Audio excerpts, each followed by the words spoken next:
Until a few years ago, I did not know what anxiety was until I made a friend who had frequent, very bad panic attacks because of anxiety. And ever since, I started to notice that I was anxiety driven as well. I had so much anxiety that I didn't even know existed before because I didn't associate that word with the feeling that I had. I was thinking that I'm just unable to do certain things if I don't repeat them. I'm a slow learner or whatever it is that I called it. You have to understand that because of this, I had the beautiful blessing of not knowing how hard it is to overcome anxiety. And last night, I felt so much anxiety that I couldn't do anything and I went home. I went out to socialize and I froze up twice and I just went home. Sometimes anxiety can't or will not be broken. And it's hard. It's difficult to let it win. But I had to go home because I couldn't do anything. I froze entirely. I tried to do something about it, but I couldn't. And I went back home, not really feeling bad about myself. Well, I did feel quite a bit bad for a little bit. But you have to understand that I'm going out tonight as well to socialize because I want to overcome that. Because I've overcome it before. I've not been out in more than a year. And now I feel like I'm back at square one when I was so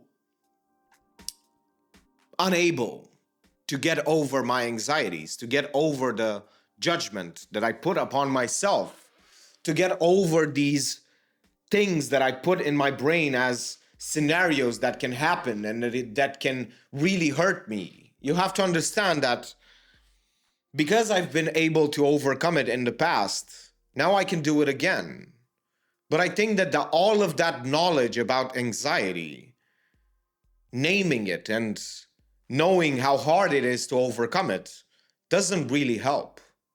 I think that I was better equipped to handle it when I didn't know what it was, when I didn't put all of these clinical terms on it, when I didn't put all of these hard-hitting words, hard-hitting phrases, and really concepts that have nothing to do with the reality of what's going on.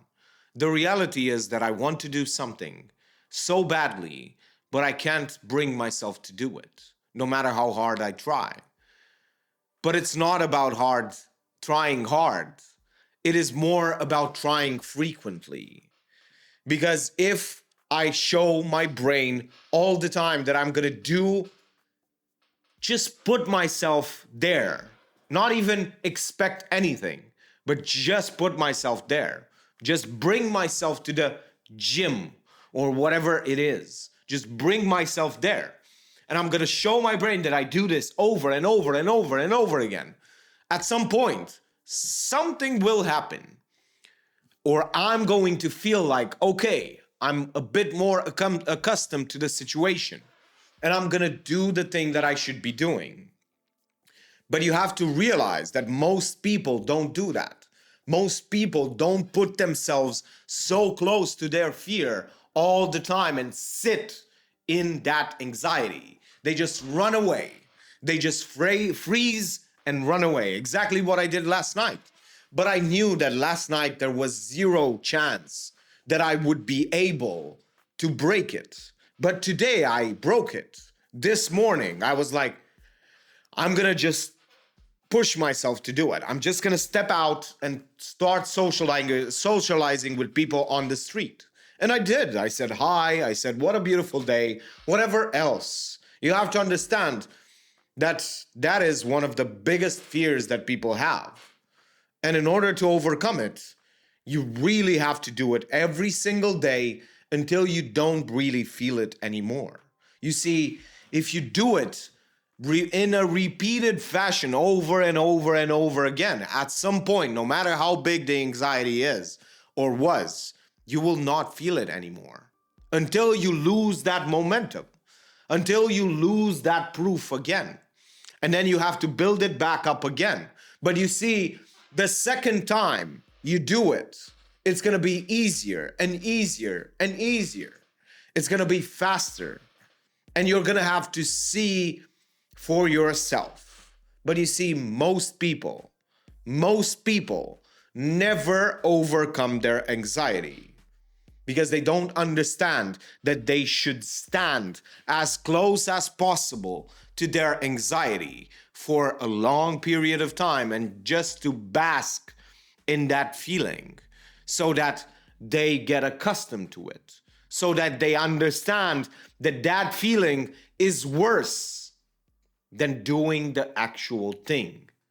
Because once your brain understands that that feeling of anxiety, of just being unable and freezing and actually not really being able to do anything about it, that is worse than actually doing the thing that scares you, doing the thing that gets you riled up and anxious.